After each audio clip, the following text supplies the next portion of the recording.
إن الحمد لله نحمده ونصلي على رسوله الكريم أما بعد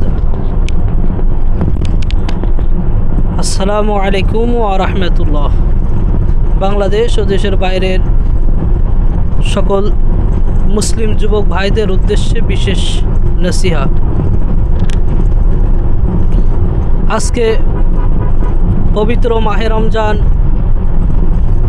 শেষে ঈদ উল ফিতরের দিন।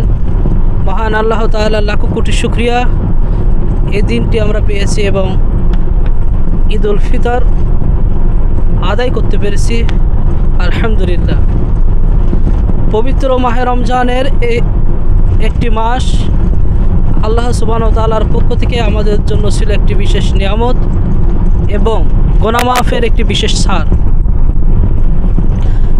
রমজানে ছিল আত্মশুদ্ধি এবং তাকওয়াবান হওয়ার জন্য একটি বিশেষ শিক্ষা। রমজান শেষে আজকে ঈদ উল ফিতর। অত্যন্ত আশ্চর্যজনক এবং দুঃখজনক বিষয় যে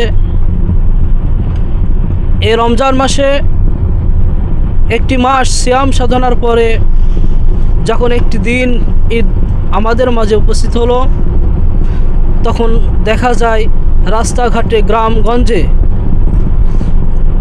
সকল স্থানে মুসলিম যুবকরাই ঈদের দিনে অর্থ খরচ করে বিভিন্ন বক্স মাইক ভাড়া নিয়ে অশ্লীল গান বাজনায় মত্ত আছে, যা সম্পূর্ণ শয়তানের একটি কর্মকাণ্ড।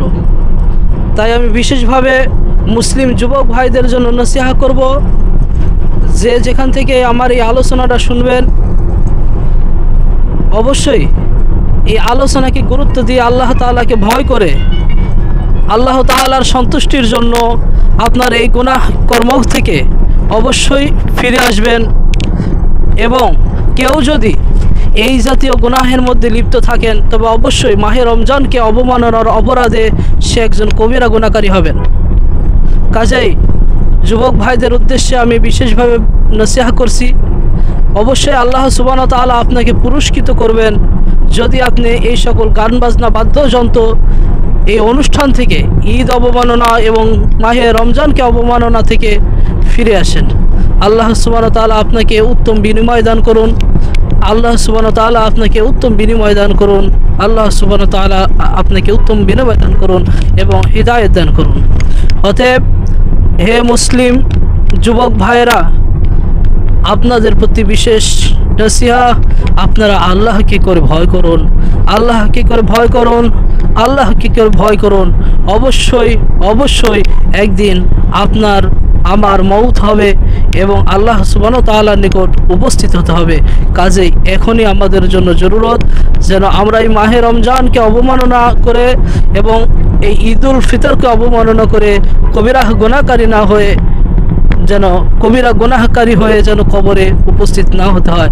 তাই বিশেষভাবে নসিহা করছি, এমন অপরাধমূলক এবং গুনাহগার কাজ থেকে অবশ্যই ফিরে আসুন। আল্লাহ সুবহানাহু ওয়া তাআলা আপনাদের কল্যাণ ও বারাকা দান করুন এবং সঠিক পথের উপর দৃঢ় রাখুন। আসসালামু আলাইকুম ওয়া রাহমাতুল্লাহ।